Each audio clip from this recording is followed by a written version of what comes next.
Hi masters, అందరికీ నమస్తే. Welcome to JPS wisdom.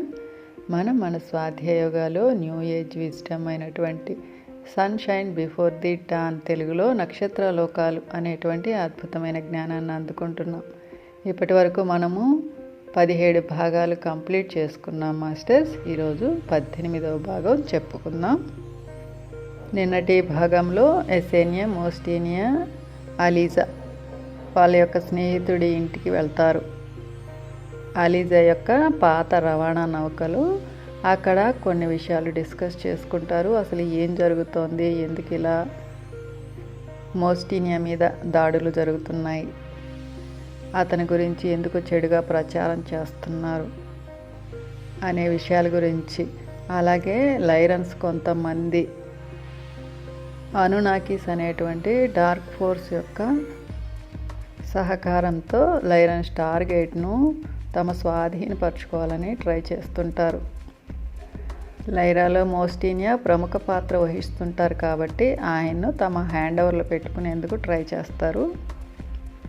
ఈ విషయాల గురించి డిస్కస్ చేసుకొని ఇకపై జాగ్రత్తగా ఉండాలనే ఉద్దేశంతో మోస్టీనియా, ఎసేనియా లైరన్ స్టార్ గేట్ దగ్గరికి వెళ్ళడానికి నిశ్చయించుకుంటారు.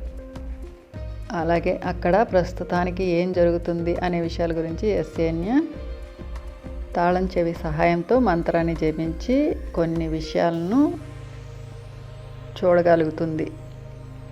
ఇద్దరూ కలిసి స్టార్ గేట్ దగ్గరికి వస్తారు. ఈరోజు 18వ భాగం వెల్లడిలో ఏం జరుగుతుందో తెలుసుకుందాం మాస్టర్స్. ఎసేనియా మోస్టీనియాలకు ఏం చేయాలో తోచడం లేదు. హఠాత్తుగా అడిగాడు, ఎసేనియా, నువ్వు నీ మంత్రాన్ని జపించు, ఏదైనా దృశ్యం వస్తుందేమో చూడు, అది మనకేమైనా ఉపయోగపడవచ్చు అన్నాడు మోస్టీనియా.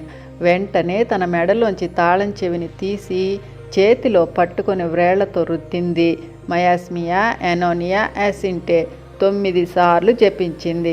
తాళం చెవి వేడెక్కసాగింది. ఆ వేడి ఆమె ఒళ్ళంతా పాకింది. 3వ కన్ను దగ్గర ప్రకంపనలు మొదలయ్యాయి. ఎసేనియా అడిగింది, మేము నక్షత్ర ద్వారం దగ్గర ఉన్నాము. ఇక్కడి శక్తి నన్ను లాగేస్తోంది. దయచేసి మేము ఏం చేయాలో చెప్పండి. ఆమె అంతర్నేత్రానికి ఓ దృశ్యం కనబడుతోంది. పిరమిడ్ భవనంలో ముందు ఒక తలుపు, ఆ తర్వాత మరొకటి తెరుచుకున్నాయి. అంటే పిరమిడ్కున్న 4 పక్కల 4 తలుపులున్నాయి. ప్రతి తలుపు క్రింద ఒక పెద్ద కన్ను ఆకారం ఉంది. ఆ భవనం అంతా బంగారంతో కలిసిన తెల్లటి కాంతి నిండి ఉంది. కానీ 4 పెద్ద నల్లని కళ్ళు మూసివేయబడి ఉన్నాయి. 2 తలుపుల గుండా 2 రవాణా విమానాలు భవనంలో నుంచి బయటకు వచ్చాయి. వాటి నుంచి నల్లటి పొడుగాటి కోట్లు వేసుకున్న ఒకేలాంటి మనుష్యులు కనిపించారు.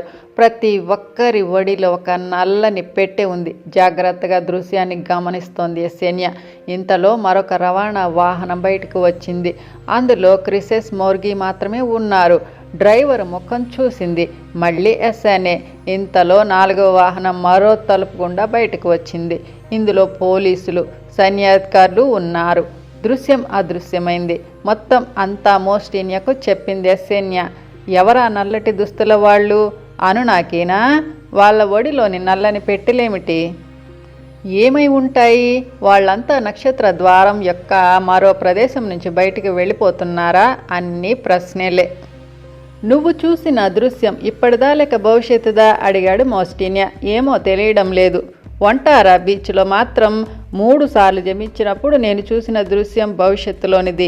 నువ్వు ఎక్కడ ఉన్నావో తెలుసుకోవాలని అనుకున్నప్పుడు 9 సార్లు జపించాలని అనిపించింది.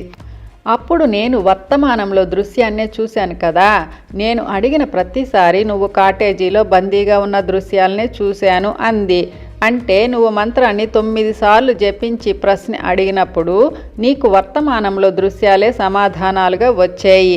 ఇవే సరి అయినవి. అయితే మనం భవనంలో ప్రవేశించడానికి ఇదే అనువైన సమయం. అందరూ వెళ్ళిపోతున్నారు కదా అన్నాడు మోస్టీనియా. అన్ని వైపులా గస్తీ తిరుగుతున్నారు. ఏదో ఒక వైపు నుంచి వెళదాం. మనల్ని ఆరా తీస్తే మేము దారి కనుక్కోలేకపోతున్నామని, భవనం లోపలికి తీసుకువెళ్లే విమానం కోసం చూస్తున్నామని, నువ్వు నా సోదరి, వెగా నుంచి వచ్చిందని, నక్షత్ర ద్వారం ఎలా పనిచేస్తుందో చూపించమంటే తీసుకువచ్చానని చెప్తాను. నువ్వు పొరపాటుగా కూడా సీరియస్ భాష మాట్లాడకు, విశ్వకాంతి భాషనే మాట్లాడు. అంతేకాదు, నీ బ్యాగులోని గుళికలను కూడా నాకు కొన్ని ఇవ్వు, షర్టు జేబులో పెట్టుకుంటాను. నువ్వు కొన్ని నీ షర్టు జేబులో పెట్టుకో. నీ బ్యాగులోని కత్తిని పరయి, ఎందుకంటే పట్టుబడితే ముందు వెతికేది బ్యాగునే కదా అన్నాడు మోస్టీనియా. ఆమె అలాగే చేసింది. ఇంక పద డార్లింగ్ అంటూ వంగి చెక్కిలిపై ముద్దాడాడు. ఇద్దరూ నక్షత్ర ద్వారం లోపలి కాంతి వైపు నడిచారు. అది దగ్గరయ్యే కొద్దీ తనను లాగుతున్న భావం ఎక్కువైంది ఎస్సేన్యాకు. అది తనను పూర్తిగా లాగేసుకుంటుందేమోనని భయపడింది. రక్షించు మోస్టీనియా అని అడిగింది. అరిచింది. ఆమె పూర్తిగా లాగివేయబడుతూ ఉంది. మోస్టీనియా గబగబ ఆమెను తన వైపుకు లాక్కొని నక్షత్ర ద్వారానికి వ్యతిరేక దిశలోకి నడిపించాడు.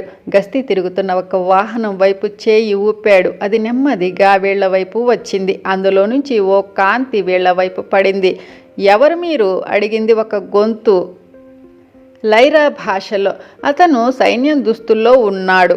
నా పేరు సిస్టస్. మేము నక్షత్ర ద్వారం దగ్గరకు వద్దామని వస్తున్నాము. క్రిసస్ మోర్గీలకు ఒక ముఖ్యమైన సమాచారం ఉంది. దయచేసి మమ్మల్ని లోపలికి తీసుకువెళతారా అడిగాడు మోస్టీనియా. అందులోని అధికారులు వీళ్ళిద్దరిని జాగ్రత్తగా గమనిస్తున్నారు. లోపలికి ఎక్కనిచ్చారు. ఎస్సేన్యా జాగ్రత్తగా పరిసరాలను గమనిస్తోంది. పిరమిడ్ ప్రక్కల గోడలకున్న పెద్ద నల్లని కళ్ళు మూసివేయి ఉన్నాయి.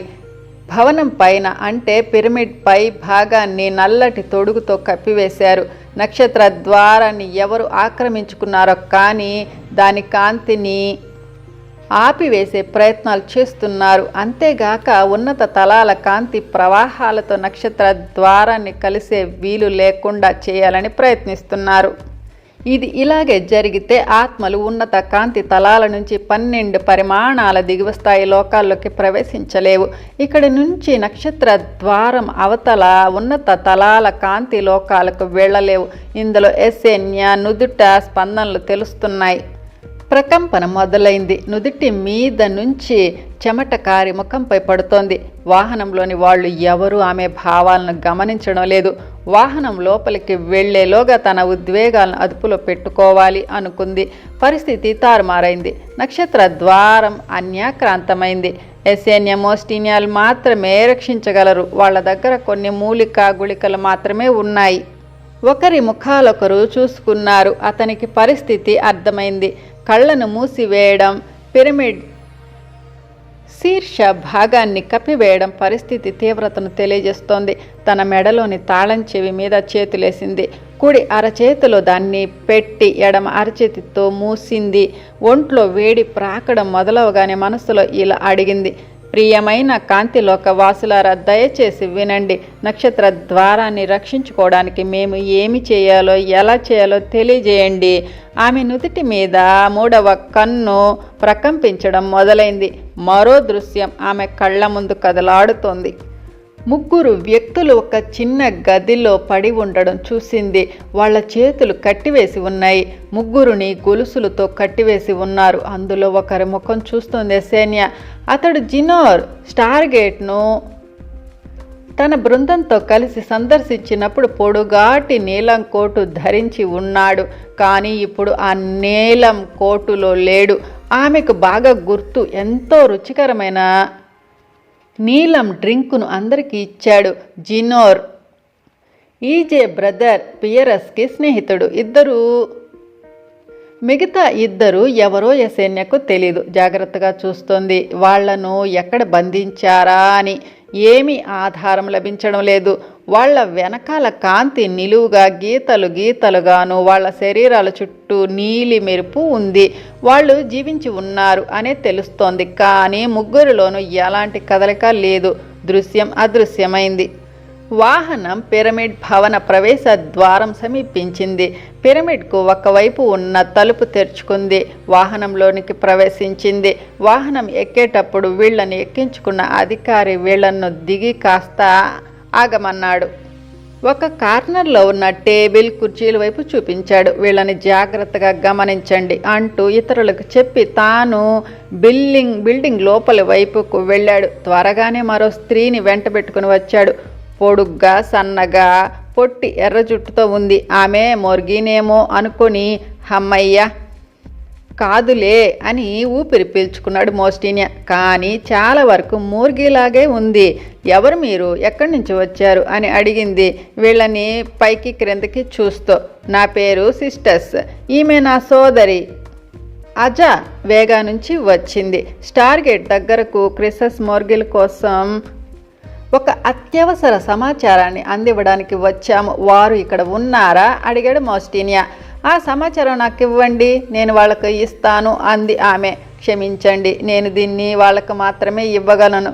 లైరా కౌన్సిల్ నుంచి నాకు ఆ రకంగానే ఆదేశాలు ఉన్నాయి. వాళ్ళకి తప్ప నేను దీన్ని ఎవరికి ఇవ్వలేను అన్నాడు. ఆ స్త్రీకి కోపం వచ్చింది. మీ లైరన్లంతా ఇంతే, అసలు మేము ఇక్కడ ఎందుకున్నామో నాకే తెలియడం లేదు. క్రిసెస్ మోర్గిల్ కోసం అంటూ మధ్యలో ఆపేసింది. వాళ్ళు ఇప్పుడు ఇక్కడ లేరు, కనీసం ఒక డెక్కన్ వరకు రారు. కనుక మీరు ఆ మూలనే ఉండి ఎదురు చూడండి. మేము హడావిడిగా ఉన్నాము, పని మధ్యలో అంతరాయం కలిగించవద్దు అంది ఆవిడ కర్కశంగా. ఎసేనియా మోస్టీనియాలు మళ్ళీ అవే కుర్చీల్లో కూర్చున్నారు. ఎందరో సైన్యాధికారులు కిటికీల దగ్గర కూర్చుని బాతకాని కొడుతున్నారు. ఆ ఎర్ర జుట్టు ఆవిడ లోపలికి వెళ్ళిపోయింది. ఎసేనియా, నువ్వు స్పృహ కోల్పోయినట్లు నటించు. ఇక్కడ ఇంకా ఎంతమంది ఉన్నారో గమనిస్తాను. మనం గుళికలను ఉపయోగించాలి, కానీ మనం వాటి ప్రభావానికి లోను కాకుండా ఉండాలి. ఎసేనియా తలూపింది. కొన్ని నిమిషాలు ఆగి ఎసేనియా మూలుగుతూ కడుపు నొక్కుకోవడం ప్రారంభించింది. ముందు మెల్లగా, ఆపై గట్టిగా. అధికారులు అటువైపుగా చూశారు. ఒక వ్యక్తి వీళ్ళకి దగ్గరగా వచ్చాడు. ఏమైందా మీకు అడిగాడు మోస్టీనియాను. నాకు తెలియదు, ఇంతవరకు బాగానే ఉంది, కానీ ఏమైందో కడుపు పట్టుకొని మూలుగుతోంది అని అజా ఏమైంది అడిగాడు. ముగ్గురు అధికారులు వచ్చారు. ఎసేనియా కింద పడి పొర్లుతూ మూలగసాగింది. క్రీజాను తీసుకురావడం మంచిది అంటూ ముందుగా వీళ్ళని చూడడానికి వచ్చిన వ్యక్తి పరుగెత్తాడు. అజా కళ్ళు తెరు, మాట్లాడు అంటూ ఏడుస్తూ ఆమె నాడి చూడడానికి అన్నట్లు గొంతు దగ్గర వంగి గుసగుసలాడాడు. వాళ్ళు అంతా కలిసి గమనిస్తుండగా నేను నిన్ను ఎత్తుకొని వాహనం వైపుకు వెళతాను సహాయం కోసం అన్నట్లు. ఆ అధికారుల నుంచి కాస్త దూరంగా వెళ్ళాక ఎవరైనా వస్తే నిన్ను దించి గుళికలను విసురుతాను అంటూ ఆమె భుజాల మీద చేతులు వేసి ఆమె నోటిలోకి గాలిని ఊదసాగాడు మోస్టీనియా. ప్లీజ్, ఎవరైనా సహాయం చేయండి అర్చాడు మోస్టీనియా. ఎసేనియా కాస్త కళ్ళు తెరిచింది. అదిగో ఆమె కళ్ళు తెరిచింది, ఆమె చనిపోలేదు, బాధతో మూర్ఛపోయింది అన్నాడు ఒక అధికారి. ఇంతలో ఎర్రజుట్టు ఆవిడ మరో వ్యక్తితో కలిసి వచ్చింది. వారితో మరెవరూ లేరు. ఏం జరుగుతోంది ఇక్కడ, ఏమైంది ఆమెకు? ఎప్పుడు ఏదో ఒకటి జరుగుతూనే ఉంటుంది కదా, నేను సరిచేయడానికి శాంతి లేకుండా పోయింది అంటూ విసుక్కుంది. ఆమెకు హఠాత్తుగా కడుపులో నొప్పి వచ్చి పడిపోయింది అన్నాడు ఓ అధికారి. ఆమె మూలుగుతూ క్రింద పడిపోయింది అన్నాడు మోస్టీనియా. వెంటనే ఎసేనియాను ఎత్తుకొని వాహనం వైపు నడవసాగాడు. ఓ 20 అడుగులు నడిచి హఠాత్తుగా ఎసేనియాను క్రిందకి దించి రెప్పపాటు కాలంలో వెనకాల ఉన్న నలుగురి వైపుకు 2 గుళికల్ని విసిరాడు. అవి వెంటనే పగిలి గాఢమైన వాసన, పొగ ఆ ప్రదేశం అంతా నిండిపోయింది. ఆ ఎర్ర చుట్టూ స్త్రీ మిగిలిన 3 కళ్ళ వెంబడి నీళ్లు కారుతుండగా అరుస్తూ మూలుగుతూ వాళ్ళ కండరాలు చచ్చిపడిపోగా కదలలేని స్థితిలో క్రింద పడిపోయారు. కనీసం ఒక డెక్కన్ పడుతుంది వాళ్ళు మామూలు స్థితిలోకి రావడానికి అంది ఎసేనియా. మోస్టీనియా, మనం వాహనంలో ఉండగా ఈ భవనంలోకి రాకముందు మరో దృశ్యం చూశాను. జినోర్ మరి ఇద్దరు బంధించబడి ఉన్నారు. ఇక్కడే ఎక్కడో ఉండవచ్చు. నేను చూసిందల్లా వాళ్ళని బంధించి ఉన్న గదిలో సన్నని పొడుగాటి కిటికీలు ఉండి లోపలికి సన్నని వెండి లాంటి కాంతి పడుతోంది అంది. అయితే మనం త్వరగా ఈ భవనాన్ని వెతకాలి. నీ మొదటి దర్శనం ప్రకారం క్రిసస్ మోర్గి మిగతా అధికారులు బయటికి వెళ్ళిపోయారు కనుక వాళ్ళు రావటానికి కొంత సమయం పట్టొచ్చు. నేను పై అంతస్తులోకి వెళతాను. నువ్వు ఈ క్రింద ఉన్న గదులన్నీ వెతుకు. జాగ్రత్త. ఒకవేళ ఎవరైనా ఎదురైతే గుళికలను ఉపయోగించు. వీలైనంత త్వరలో ఇక్కడే కలుద్దాం అన్నాడు మోస్టినియా. సరే అని ఎసెన్యా క్రింది అంతస్తులో ఉన్న గదులన్నింటినీ వెతికింది. ఎవ్వరూ కనిపించలేదు. బహుశా క్రీజ్ ఆఫీసు కాబోలు. టేబుల్ పైన ఒక సన్నని నల్లని తెరచి ఉంచబడిన పుస్తకం కనపడింది. దాని ప్రక్కనే ఒక పక్షి ఈక పెన్ను ఉంది. ఎసెన్యా వెళ్ళి ఆ పుస్తకాన్ని తీసుకుంది. ఆమెకు ఆ వ్రాత అర్థం కాలేదు. ఆ పుస్తకాన్ని తన బ్యాగ్లో పెట్టుకుంది. మోస్టినియాను బంధించినప్పుడు కూడా అతని కాటేజీలో ఇలాంటి పుస్తకాన్ని తాను తీసుకోవడం హఠాత్తుగా గుర్తు వచ్చింది. దాన్ని తన బ్యాగ్లోని రహస్య అరలో పెట్టి మర్చిపోయింది. వెంటనే తన బ్యాగ్లో నుంచి ఆ పుస్తకాన్ని బయటకు తీసి రెండింటిలోని వ్రాతను పోల్చి చూసింది. రెండు ఒక్కటే. గబ్బా రెంటిని మళ్ళీ తన బ్యాగ్లోనే పెట్టుకొని బయటకు నడిచింది. మోస్టిని ఆమె కోసం ఎదురు చూస్తున్నాడు. నీ కోసం ఎదురు చూస్తున్నాను. పైన అంతా చూశాను. ఎక్కడ జీనోర్ వాళ్ళ జాడలేదు. బహుశా ఇక్కడెక్కడో బంధించి ఉంటారనుకుంటాను అన్నాడు. ఇప్పుడేమిటి చేయడం? అందరూ వచ్చేలోగా నక్షత్ర ద్వారాన్ని ఎలా కాపాడుకోవడం? ఎలాగైనా సృష్టికారక కళ్ళను కప్పివేసిన నల్లటి ముసుగులను తొలగించాలి. పిరమిడ్ శిఖరాగ్రాన కూడా ముసుగు వేశారు. అవతలి వైపు నుంచి ఉన్నత తలాల కాంతి ఇటు రాలేదు కదా. ఏమి చేయాలి ఇప్పుడు? ఈ భవనంలో నుంచి బయటకు వెళితే నక్షత్ర ద్వారపు సుళ్ళు తిరిగే కాంతి వలయంలోకి లాగివేయబడే శక్తులను తట్టుకునేలా నమూనా వేయబడ్డాయి. మనం బయటికి వెళ్ళి పిరమిడ్ కళ్ళ మీద నల్లటి ముసుగును తొలగించాలి. త్వరగా. మనం ముందు క్రీజాను మిగతా సైన్యాధికారులను కట్టివేయాలి. వాళ్ళు సాధారణ స్థితికి వచ్చినా మన మీద మళ్ళీ దాడి చేయకుండా ఉంటారు అన్నాడు మోస్టినియా. గబగబా లోపలి గదిలోకి వెళ్ళి ఒక తాడును తెచ్చింది ఎసెన్యా. గుళికల ప్రభావంతో కండరాలు పట్టు కోల్పోయి క్రింద పడున్న పోలీసు అధికారుల యూనిఫామ్ను విప్పేసింది. తాడుతో గట్టిగా కట్టివేయచ్చునని ఆ నలుగురి చేతులను వెనకకు కట్టేశారు. ఇదంతా ద్వేషం నిండిన కళ్ళతో చూస్తోంది క్రేజా. ఆమె మాట్లాడలేదు, కదల్లేదు. ఆ నలుగురిని ఎసెన్యా, మోస్టినియా ఇద్దరు కలిసి ఒక స్టోర్ రూమ్లోకి లాక్కెళ్లారు. రూమ్కి తాళం వేసేశారు. గబ్బగబ్బా రవాణా వాహనం ఎక్కి నక్షత్ర ద్వారం వైపు బయలుదేరారు. కళ్లకు అద్దాలు, సేఫ్టీ బెల్టులు పెట్టుకున్నారు. విమానం గాల్లోకి లేచింది. నక్షత్ర ద్వారం దగ్గరకు రాగానే ఎసెన్యాకు తిరిగి లాగుతున్న భావం. కాకపోతే బెల్ట్ పెట్టుకోవడంలో ప్రమాదం లేదు. పిరమిడ్ 4 వైపులా 4 సృష్టికారక కళ్ళున్నాయి. అన్నిటి ముసుగులు లేకుండా చేయాలి. ఈ విమానం ఎంత ఎత్తుకు ఎగరగలదో చూడాలి అంటూ విమానాన్ని పైకి ఎగిరించాడు మోస్టినియా. అది కేవలం నేలకు 15 అడుగుల ఎత్తుకు మాత్రమే వెళ్ళింది. ఇంకా అంతకంటే ఎత్తుకు వెళ్ళడం లేదు. కళ్ళు కనీసం 30 అడుగుల ఎత్తులో ఉన్నాయి. ఇంకా శిఖరాగ్రం ఇంకా ఎత్తులో ఉంది.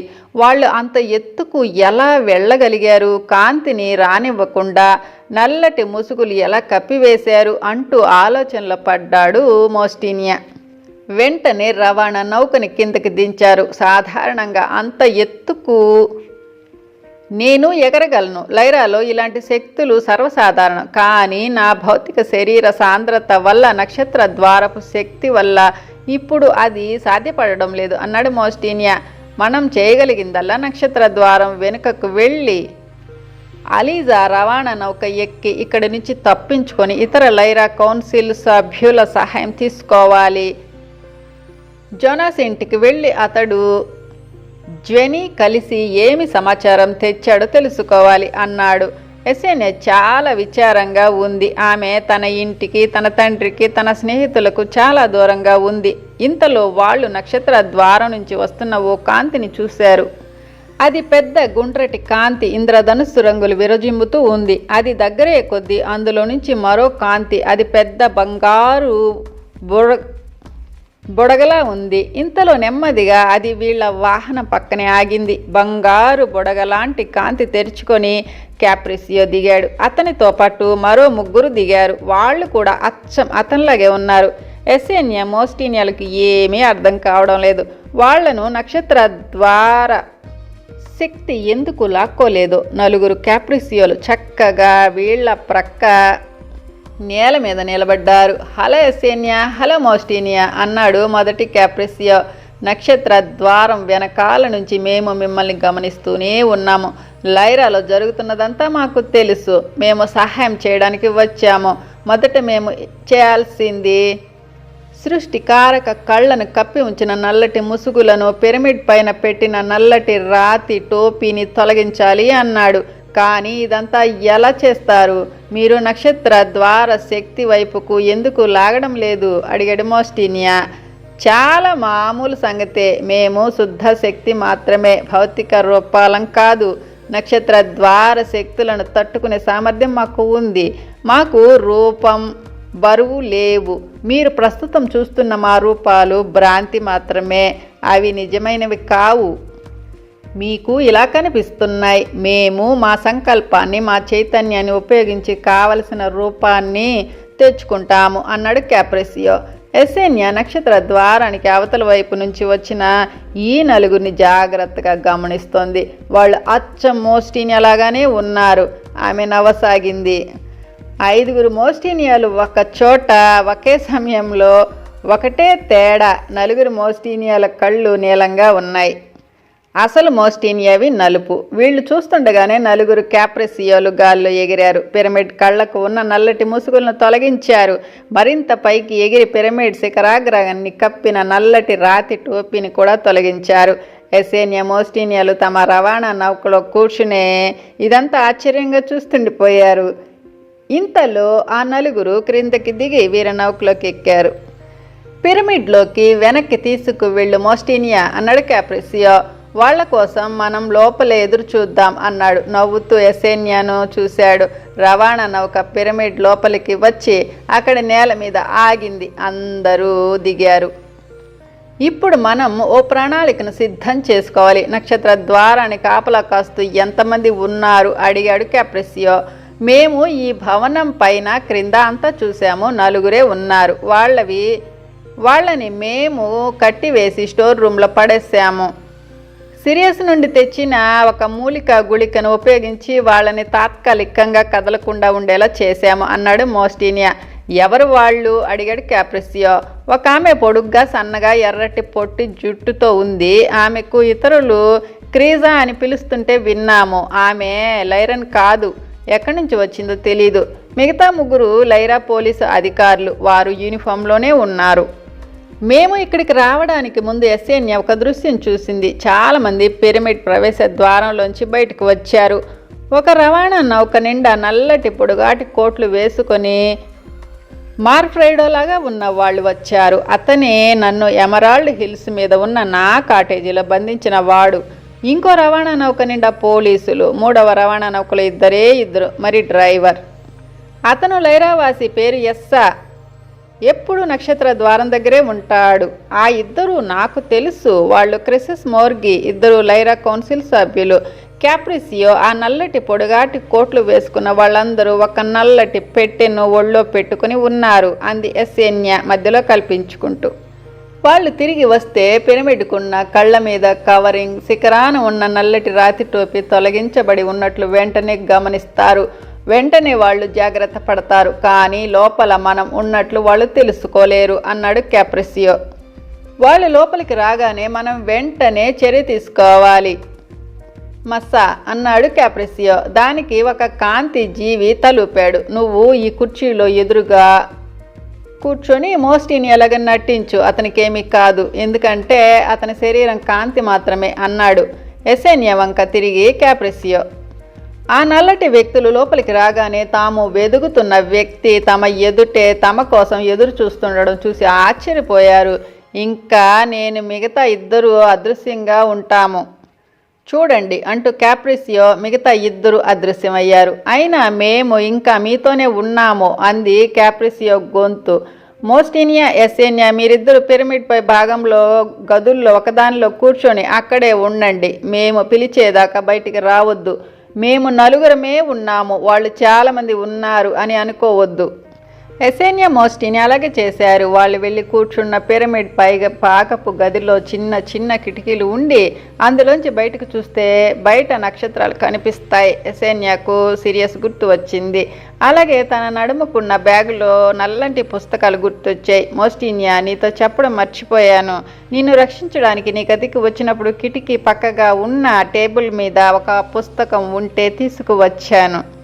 దాని సంగతే మర్చిపోయాను. మళ్ళీ ఈరోజు క్రీజా ఆఫీసులో ఇంకొక నల్లటి పుస్తకం కనబడితే దానిని కూడా తీసుకువచ్చాను.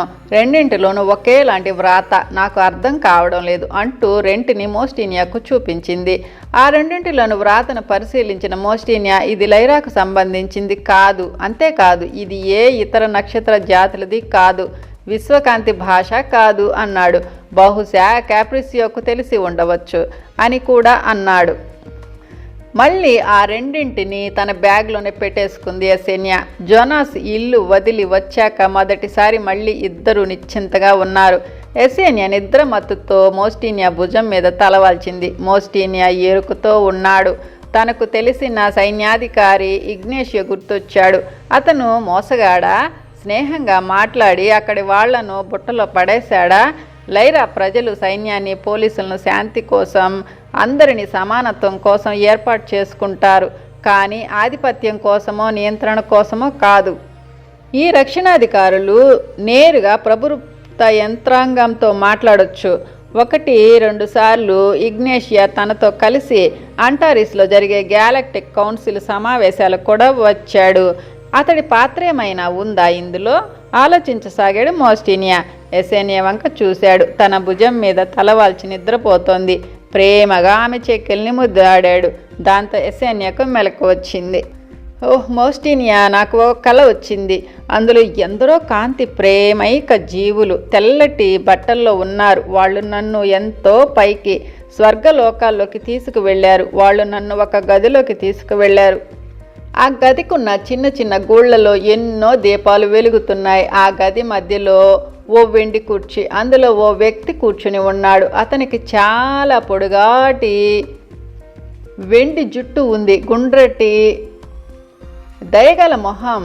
తన పేరు కాలపితామహ అన్నాడు. కల చెదిరిపోతుండగా నేను అతన్ని అడుగుతున్నాను, నేను ఇక్కడ ఎందుకు ఉన్నాను అని. దానికి అతను, నువ్వు ఇక్కడ ఎందుకు ఉన్నావు అంటే, కాలం వేగవంతం అవుతోంది, ఈ వేగవంతమైన కాలంలో నువ్వు విడుదల పొందుతావు అన్నాడు. ఈ కళ అర్థం ఏమిటో నాకు అర్థం కావడం లేదు. క్రింద నుంచి ఏమైనా శబ్దాలు వినిపించాయా అడిగింది ఎసేనియా. లేదు, ఏమీ వినిపించలేదు. మనం మరి కాసేపు ఇక్కడ ఎదురు చూడటమే మంచిది అన్నాడు. ఎసేనియా లేచి కిటికీ దాకా నడిచి కిటికీలో నుంచి బయటకు తొంగి చూసింది. అంతా నిశ్శబ్దంగా ఉంది. ఊదా రంగు ఆకాశం తేలిక రంగులోకి మారుతోంది. మొదటి డెక్కాన్ సమీపిస్తోంది అన్నట్లుగా. ఆమె అలా ఆకాశం కేసి చూస్తుండగా ఒక్కసారిగా బోలెడని తేనెటీగలు జుంకారం చేసినట్లు శబ్దం ఇద్దరు విన్నారు. ఆ శబ్దం మరి ఎక్కువై దగ్గరై లైరన్ నక్షత్ర ద్వారం దగ్గరి పిరమిడ్ భవనం మొత్తం ఆ శబ్దం ప్రకంపనలతో కంపించిపోయింది. ఇద్దరి శరీరాలు శక్తికి కుదింపుకు గురి అయ్యాయి. వారి పళ్ళు టకటక కొట్టుకుంటున్నాయి. ఇద్దరు ఒకరినొకరు పట్టుకుని కూర్చుండిపోయారు. హఠాత్తుగా శబ్దం ఆగిపోయింది. అంతా నిశ్శబ్దం అలముకుంది. ఇంతలో ఎవరో పరిగెడుతున్నట్లు, పడిపోతున్నట్లు, అరుస్తున్నట్లు శబ్దాలు వినిపిస్తున్నాయి. ఎసేనియా, మోస్టినియా గబా గబా వరండాలోకి వచ్చి మెట్లపై నుంచి క్రిందకు చూశారు. మోర్గి, క్రిసెస్ ఏదో కనిపించని శక్తితో గోడకు అతుక్కుపోయినట్లుగా ఉన్నారు. చాలామంది నల్లటి పొడుగాటి కోట్లు ధరించిన వాళ్ళు లోపలికి వస్తున్నారు. వెంటనే నల్లటి తారు లాంటి ద్రవంగా మారి క్రింద పడిపోతున్నారు. వాళ్ళ కోట్లు మాత్రం ఉండిపోతున్నాయి. ఓ, మీరు ఇక్కడున్నారా? నేను మీకోసమే వస్తున్నాను అంటూ కాప్రిసియో వచ్చాడు. అతని చేతిలో మెరిసే నల్లటి పెట్టె. క్రిసెస్, మోర్గీలు కదలలేకుండా ఉన్నారు. ఆశ్చర్యంగా ఎసేనియా మోస్టినియాలను చూస్తున్నాడు. కాప్రిసియోను మళ్ళీ మోస్టినియా వంక తిరిగి చెప్పసాగాడు. వాళ్ళు ఇక్కడికి వచ్చినప్పుడు వాళ్ళు పరికరాన్ని ఉపయోగిస్తున్నారు. పిరమిడ్ యొక్క పౌనఃపున్యాలను పాడు చేసి నక్షత్ర ద్వారాన్ని శాశ్వతంగా మూసివేయడానికి ప్రయత్నం చేశారు. మీరు కూడా ఓ బలమైన ప్రకంపనలను అనుభూతి చెంది ఉంటారే. మేము వీళ్ల కోసమే ఎదురు చూసాము. మోస్టినియా, క్రిసెస్ మోర్గిలు లోపలికి వాళ్ళ నల్ల పెట్టెలతో రాగానే ఎదురుగా నువ్వే ఉన్నావు అనుకున్నారు. వాళ్ళు ఒక లేజర్ కిరణాన్ని ప్రయోగించారు, కానీ అది నేరుగా నా శరీరంలో నుంచి దూసుకుపోయింది. ఏమీ కాలేదు. అప్పుడు వాళ్ళకి అర్థమైంది ఇబ్బందిలో పడినట్లు. ఆ నల్లటి కోట్ల వాళ్ళు సైన్యం, పోలీసు, క్రిసెస్ మోర్గీలు విమానం ఎక్కి తప్పించుకోవాలని చూశారు. కొందరు వెళ్ళిపోయారు, కానీ చాలా దూరం పోలేదు. మా శక్తి తాకగానే ఆ నల్లటి కోట్ల వాళ్ళ శరీరాల విఘటనం చెందాయి. నల్లటి బంక లాంటి పదార్థంగా మారిపోయారు. రండి, నా చేతిలో మిగిలి ఉన్న ఈ నలుపు పెట్టెలో ఏముందో చూద్దాం అన్నాడు క్యాప్రిసియో. ముగ్గురు టేబుల్ దగ్గర కూర్చున్నారు. అయితే ఆ నల్ల పెట్టెలే పిరమిడ్ శక్తులను ఆపివేయాలని ప్రయత్నించాయా అడిగాడు మోస్టినియా. అవును, 3 రవాణా విమానాల్లో వీళ్ళంతా వచ్చారు. వీళ్ళు లోపలికి రాగానే వీళ్ళ చేతుల్లోని నల్ల పెట్టెలు తెరిచారు. ప్రతి పెట్టెలో నుంచి ఓ వింతైన నీలి రంగు వర్తులాకారపు కాంతి బయటకు వస్తోంది. ఈ శక్తులే నక్షత్ర ద్వార శక్తులను నాశనం చేస్తున్నాయని అనిపించింది.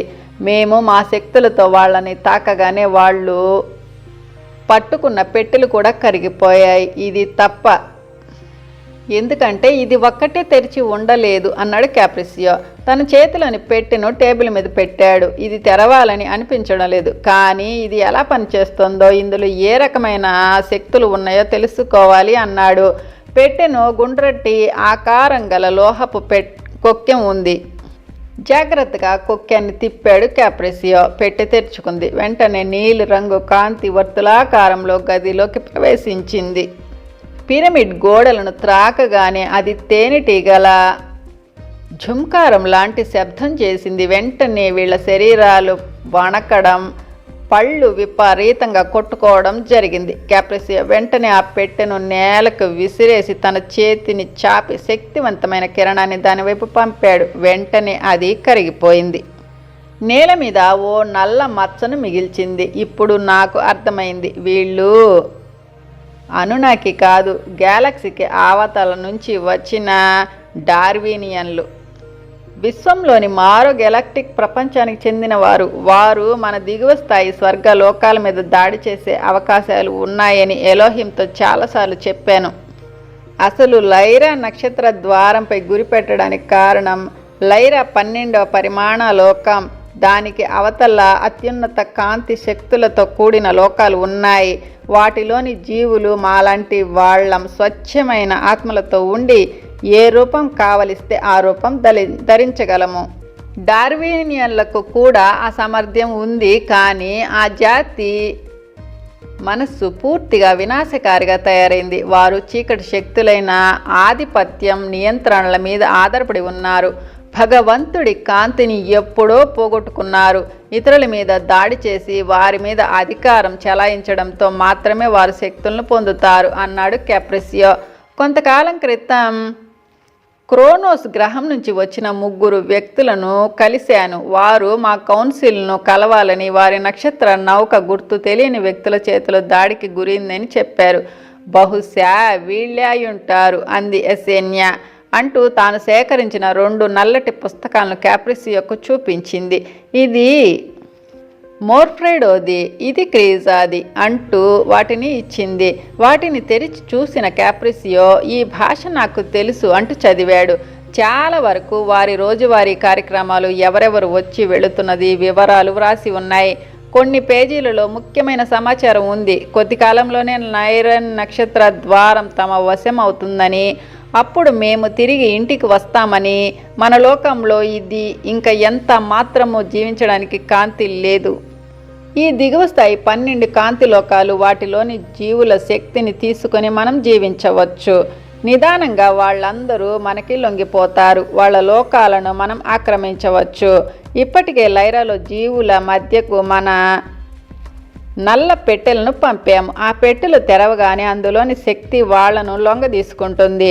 వాళ్ళు ఇంకా ఎప్పటికీ వారి కాంతి శక్తులను పొందలేరు. చదవడం ముగించాడు క్యాప్రిసియో.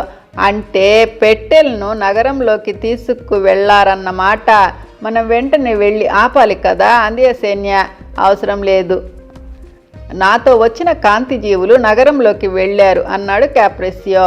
మన నక్షత్ర జాతుల వారు వీళ్ళని ఎలా భరిస్తున్నారు, వీళ్ళని ఎలా ఉండనిస్తున్నారు అడిగాడు మోస్టీనియా. శాంతి, ప్రేమ, ఏకత్వాల కాంతి శక్తులను నింపుకొని ఎవరెవరు ఉంటారో వాళ్ళని ఈ డార్వినియన్లు ఏమీ చేయలేరు. అన్ని నక్షత్ర జాతులు ప్రక్కన ఉన్న మరో గ్యాలక్సీ వాళ్ళు ఆండ్రోమెడన్లు ఏకం కావాలి. గ్యాలక్టిక్ ఫెడరేషన్ సరిహద్దుల దగ్గర కాపలా ఎక్కువ చేయాలి. గెలాక్సీలోని జీవులు అందరూ తమ ఆలోచనల్లో దురాశ, ఆధిపత్య భావన, భయం ఇత్యాది గుణాలను దరిచేరకుండా చూసుకోవాలి. మీరు సంకల్పించిన నూతన మానవ సృష్టి ఈ విషయంలో గ్యాలక్సీ అంతటికీ మేలు చేస్తుంది. యసేన్య భూమి మీద జీవులను భయపూరిత ఆలోచనలతో పాడు చేయటం తేలిక. ఒకప్పుడు మాజురెల్కా లాంటి పడిపోయిన దేవదూతల ద్వారా నాశనం కాబడిన భూలోక వాసులలో ఇంకా ఇప్పటికీ అదే నాశనం అయిన కలుషితం చేయబడ్డ శక్తి ఉంది. అదే డార్వినియన్ లాంటి చీకటి జాతులను ఆకర్షిస్తోంది. ఒకసారి వారు అడుగు పెట్టారంటే మొత్తం గెలాక్సీ అంతటా తమ ప్రభావాన్ని వ్యాపింపజేస్తారు అంటూ ఆగాడు క్యాప్రిసియో. ఇంతవరకు క్రీజా పుస్తకం చదివాడు. ఇంకా మోస్టీనియా కాటేజీలో దొరికిన మార్ఫ్రెడో పుస్తకం తెరిచాడు. అది చదువుతున్న అతని ముఖం మరింత గంభీరంగా మారింది. ఇందులో భూమి మీద ఇప్పటికే అట్లాంటిస్లోని ప్రజలకు తమలోని కాంతిని, ప్రేమలను నిలబెట్టుకోవడం కష్టమైపోతుంది. వాళ్ళు కూడా మాలాగా రూపాలను మార్చుకోగలరు, కనుక మీరు కనిపెట్టడం కష్టమవుతుంది అని ఉంది. ఇంకా ఇందులో వ్రాసి ఉంది, ఒక టైం 29 అజు అని. బహుశా డార్వినియన్లను లైరాలో వదిలిన టైం కాబోలు. ఈ 29 అజు అంటే ఏమిటో నాకు పూర్తిగా అర్థం కావడం లేదు. బహుశా నేను కనుక్కోగలనేమో అంది మధ్యలో కల్పించుకుంటూ యసేన్య. మీరు మమ్మల్ని పిరమిడ్ పైన గల రూమ్లో ఉండమన్నప్పుడు మేము కాసేపు నిద్రపోయాను. అప్పుడు నేను ఒక కలగన్నాను. అది కళ లేక దర్శనమా అనేది నాకు తెలియదు. కానీ కొందరు కాంతి జీవులు తెల్లటి దుస్తుల్లో ఉన్నారు. వారు నన్ను స్వర్గలోకం లాంటి ఒక చోటుకు తీసుకువెళ్ళారు. అక్కడ ఒక గది గోడలకున్న చిన్న చిన్న గోళ్లలో ఎన్నో దీపాలు వెలుగుతున్నాయి.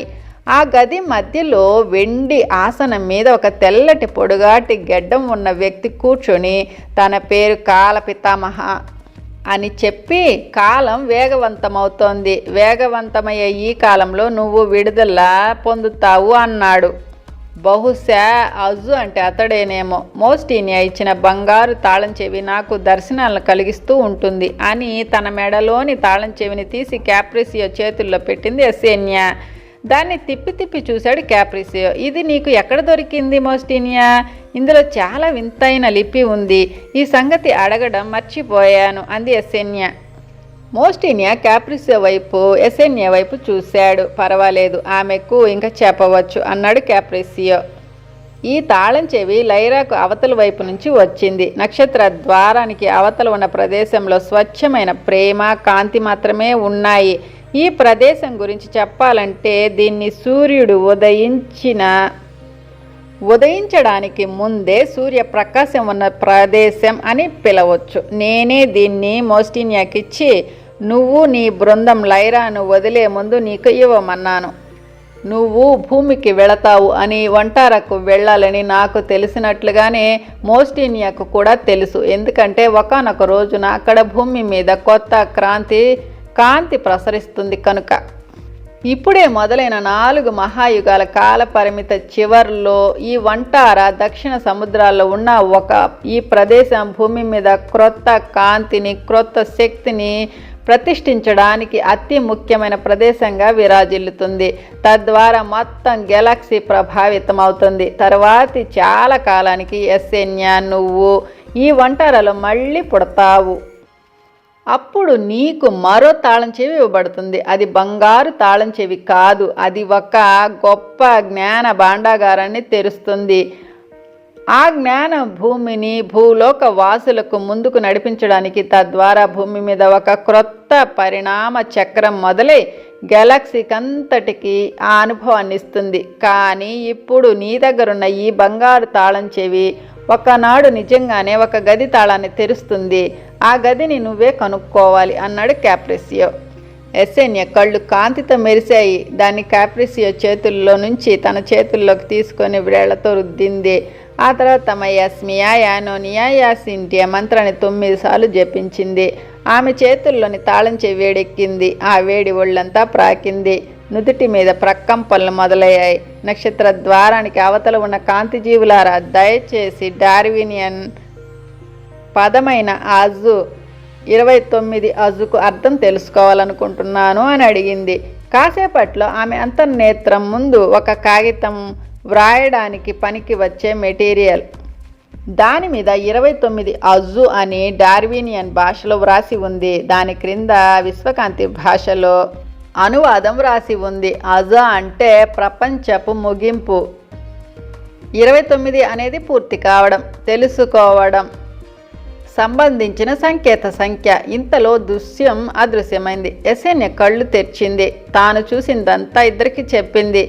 ఏమీ తెలియడం లేదు అన్నారు ఇద్దరు. ఇంతలో క్యాప్రిసియో కార్బన్ కాపీలైన కాంతి జీవులు వీళ్ల ముందు ప్రత్యక్షమయ్యారు. వాళ్లను చూడగానే గోడలకు అతుక్కుపోయి ఉన్న మోర్గి క్రిసస్లు దిగ్భ్రాంతికి గురయ్యారు. రండి, మీరు తెచ్చిన సమాచారం ఏమిటి? ఎస్సేనియా మోస్టీనియాలు నగరం గురించి విచారపడుతున్నారు. నల్ల పెట్టెలను నగరానికి తీసుకువెళ్లారని ఈ పుస్తకాల్లో వ్రాసి ఉంది. అక్కడి ప్రజల మీద వీటి ప్రభావం ఎలా ఉంది అడిగాడు క్యాప్రిసియో. వాళ్ళల్లో ఒకరు చాలా వేగంగా ఉన్నత కాంతిలో కాల భాషలో ఏదో చెప్పసాగారు. అంత వేగంగా ఎలా మాట్లాడుతున్నారు? క్యాప్రిసియో ఎలా అర్థం చేసుకుంటున్నాడో అర్థం కావడం లేదు ఎస్సేనియాకి. మంచిది, డార్వినియన్లు అందరూ నాశనం చేయబడ్డారు అన్నాడు క్యాప్రిసియో. క్రీజా మిగిలిన 3 తప్ప అంది ఎస్సేనియా. వాళ్ళని బంధించి గదిలో పడేశాము కదా అంది. డార్వినియన్లు లైరా కౌన్సిల్లోని కొందరిని, ముఖ్యంగా పోలీసు అధికారి ఇగ్నేషియాను బంధించి అతని ఇలాంటి నకిలీని సృష్టించి తన క్రింది స్థాయి అధికారులను తన అదుపులోకి తెచ్చుకునేలా చేశారు. అంతేకాని లైరా కౌన్సిల్ సభ్యులు తిరుగుబాటు చేయలేదు అన్నాడు క్యాప్రిసియో. క్రీజాని మిగతా 3 పోలీసు అధికారులను బంధించిన గదిలోకి నడిచారు అంతా. అక్కడ తాడు తప్ప మరేమీ లేదు. అంటే క్రీజా, లిరా, పోలీసు అధికారుల వేషంలోని డార్వినియన్లు మాయమయ్యారు.